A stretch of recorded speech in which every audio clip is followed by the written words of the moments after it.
Relationships are one of the hottest topics in the world. Why is this the case? Because life is relationships. Therefore, a happy life is down to the quality of your relationships. Because of this, people seek out experts who can help them with information and advice about relationships. Well, naturally, people care about properly vetting the source of this information and advice. And doing so is really hard, especially when the metrics that people are using to decide whether someone is a credible expert are outdated. I'm sure you're already aware of this, but very shortly after I stepped into this purpose of mine, the barrage of character attacks started. And ever since then, it's been like walking through a battlefield of adversaries, intent on stripping away any and all credibility they can. And they didn't stop with me. They went after anyone who is associated with me. Anyone who follows the content I produce, destroying their credibility too. This has been, to be quite honest with you, the hell of my life in so many more ways than anyone in the public knows. And it has put people who openly follow my material, my content, in a horrible position as well. It has sown fear and doubt and distrust into the public about me and anyone who associates with me, as well as the content that I put out into the world. Relationships is one of the topics that I teach the most extensively about, so naturally, the opposition has sought to directly discredit me in this area. The backbone of their strategy being to say that no one should listen to me about relationships because of my many relationship failures. When people tell you that you should distrust something because it could be dangerous or bad for you, it has an effect. It can't not. For this reason, in today's episode, I'm going to put some points before you that may help you to better trust the information that I share and content that I produce regarding relationships. And I'm going to do so point by point. 1. I have come to this planet with the intention of lending my knowledge and energies to the reduction of suffering. Well, what lies at the root of human pain?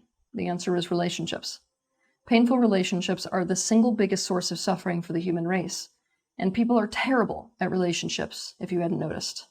The human race's current inability to have a symbiotic relationship with each other and with the other life forms that call Earth home is the single biggest source of suffering for most of the species on this planet. The human race's inability to create a good relationship with the very planet upon which it lives is perhaps the biggest threat to the survival of the human race. So, people being able to create a society that is conducive to happiness rather than suffering is down to the mastery of relationships. The ending of war is down to the mastery of relationships. Human survival itself is down to the mastery of relationships. And as such, relationships have been my logical study and obsession since I was a child. Years and years and years of obsessive study. 2. I did not come to this life with a clean slate. I came in with lots of information, including bigger picture information about relationships within the context of the universe itself. I'm tapped into something much bigger than most people are. 3. Humanity is in the dark ages when it comes to relationships, and people find it very hard to see outside of their own current paradigm. They find it very hard to question the status quo, which they simply accept as right and good and then normalize. They find creativity when it comes to relationships very threatening because boxes make people feel secure. The mastery of relationships requires you to step outside of these paradigms and question them and examine them from the outside. But in an insane society, the sane person is the odd one out, the one who is treated as if they are the one that is insane. You will be judged according to the current paradigm that people are stuck in. This is how it is with humanity. For a very long time in human history, people knew without a doubt that marriage should be purely for economic alliance, political gain, and the perpetuation of family lineage. Now that idea horrifies people. Now people know, without a shadow of a doubt, that marriage should be for love. Today, most people know without a shadow of a doubt that people are monogamous, and life is about finding a special one that is meant for you. Yet experts in the field of sociology, psychology, anthropology, and evolutionary biology don't agree. In fact, it's a topic of serious debate in these professional fields. People find it very hard to be sexually faithful. Well, you'd think that if people were naturally monogamous, they wouldn't have to try so hard not to cheat. And many people have consensually non-monogamous relationships, way more than you are aware of. They just don't go around announcing it to anybody. in a world where people's characters are totally condemned for it and their lives are ruined because of it. Back in the medieval era, people knew beyond a shadow of a doubt that if a woman had twins, she had committed adultery, and the two children had different fathers, that the firstborn was the pure, legitimate, and intended child, and the second was the evil counterpart.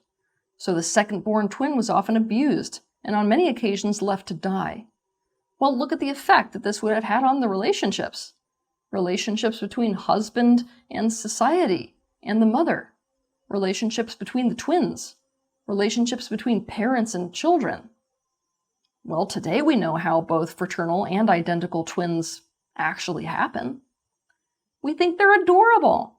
We dress them in matching outfits, which, by the way, likewise traumatizes them usually. Okay, so the moral of the story is, if someone comes along who understands relationships better than the current people of the day understand relationships, they are going to be treated as crazy.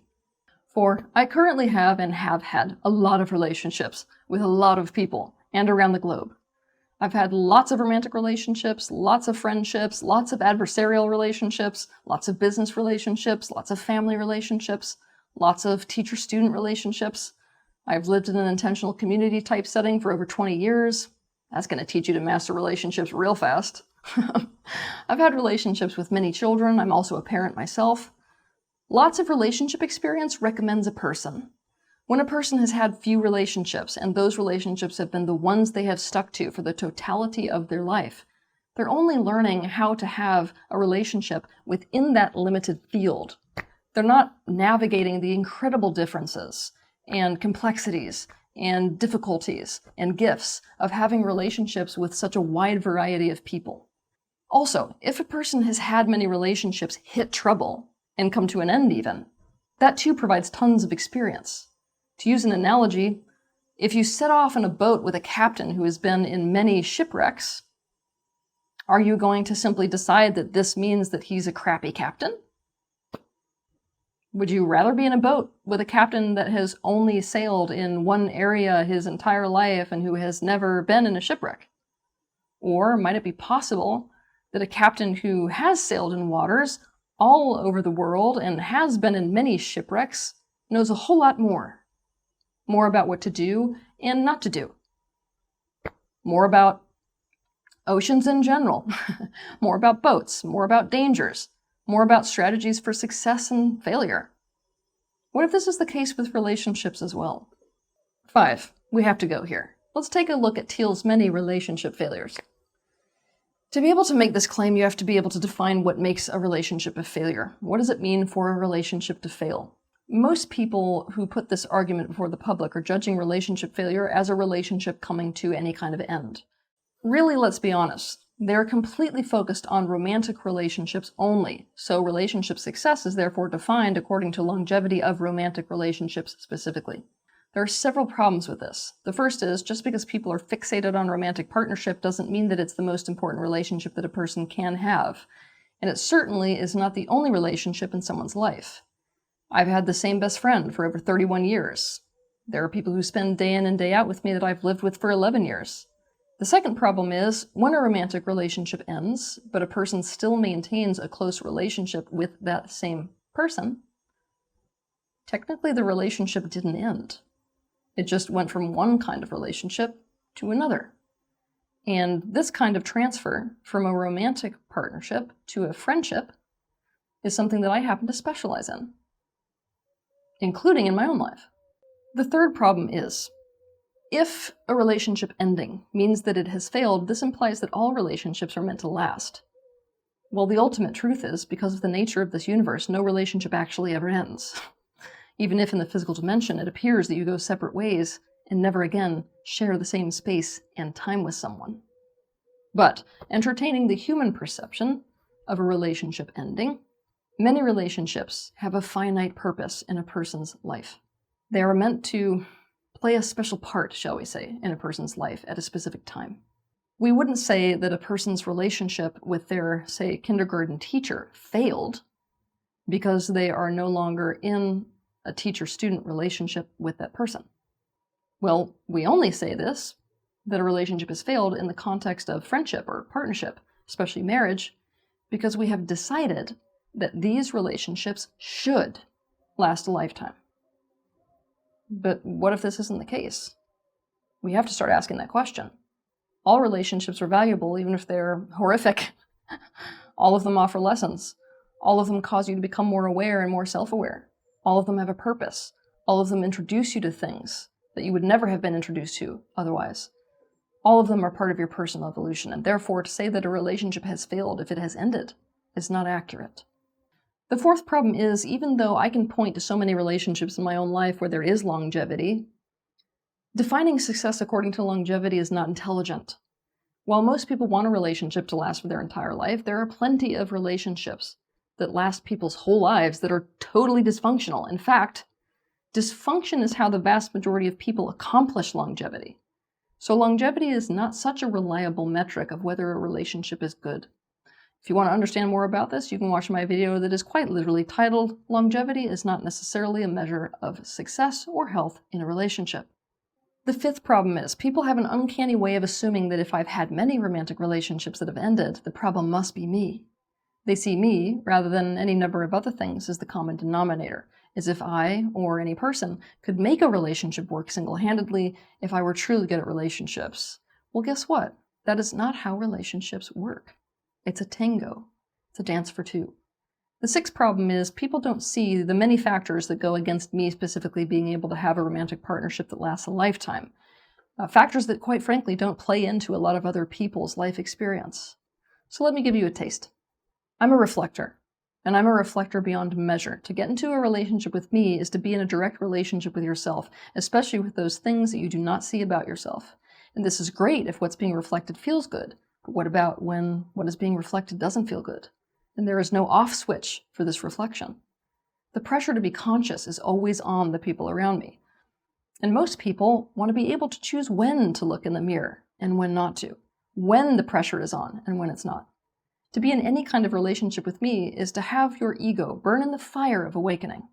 And people often find out that who they really are is different to who they sold themselves to be, or even thought themselves to be, at the beginning of their relationship with me.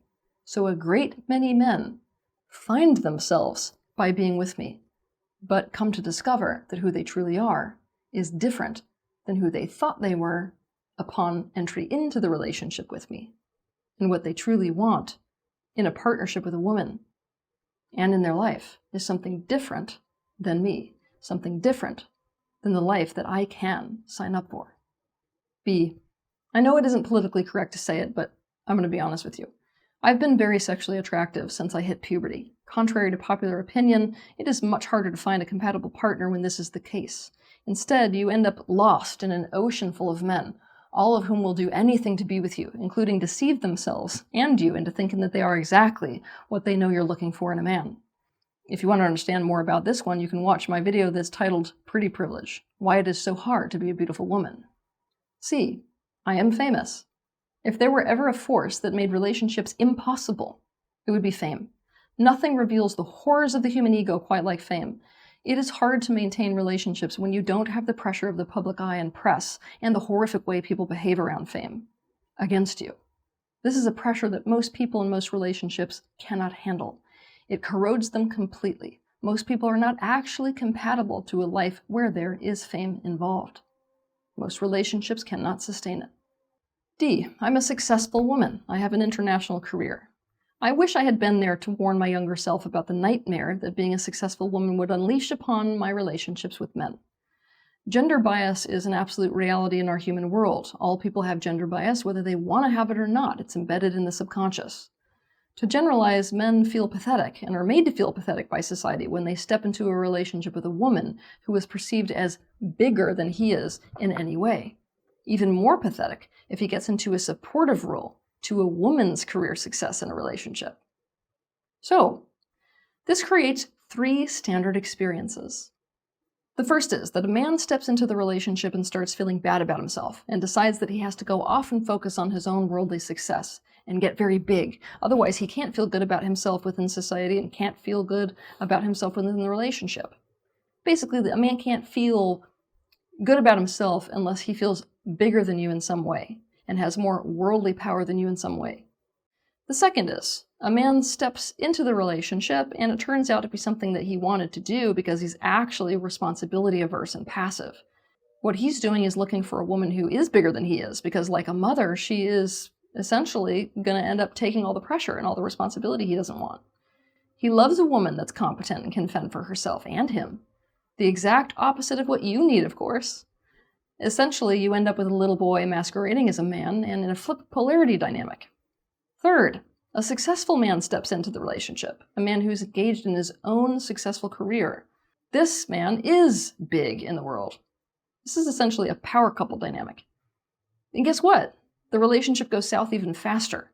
First, because your respective careers call you in different directions. You don't have a common goal. You're not really living a together life. Rather, you end up like two passing ships in the night. Neither of you can prioritize the other, and each carries a hell of a lot of pressure. Pressure which implies the need for support, which is being given to you both by other people, rather than each other. So you naturally drift apart and grow closer to the people who are actually there in life with you, who actually are supporting you in the respective experiences that you're having. And because you have the same needs which neither of you can offer each other, and because you offer the same things in a relationship, neither of you really values getting those things. There's no real energy exchange. Now, if you want to learn more about this, you can go ahead and watch my video that's titled, Why Successful Women Struggle to Find Love. The seventh problem, if you'd like me to come clean with you, is that unfortunately, I come from a history in this life of extremely severe abuse. It should come as absolutely no surprise that I have been navigating a disorganized attachment for the totality of my life. Having a disorganized attachment makes relationships extremely challenging. You have to work much harder than most people to be able to make relationships work. But again, this recommends me as a relationship expert. I have personal experience with both the worst kinds of human relationships, as well as the best kinds of human relationships. To be straight with you, a person who has a secure attachment does not experience the contrast necessary to become a relationship expert, especially for the most complicated cases. Eighth, I know enough about the parenting relationship to know not to boast about the incredible relationship I have with my son.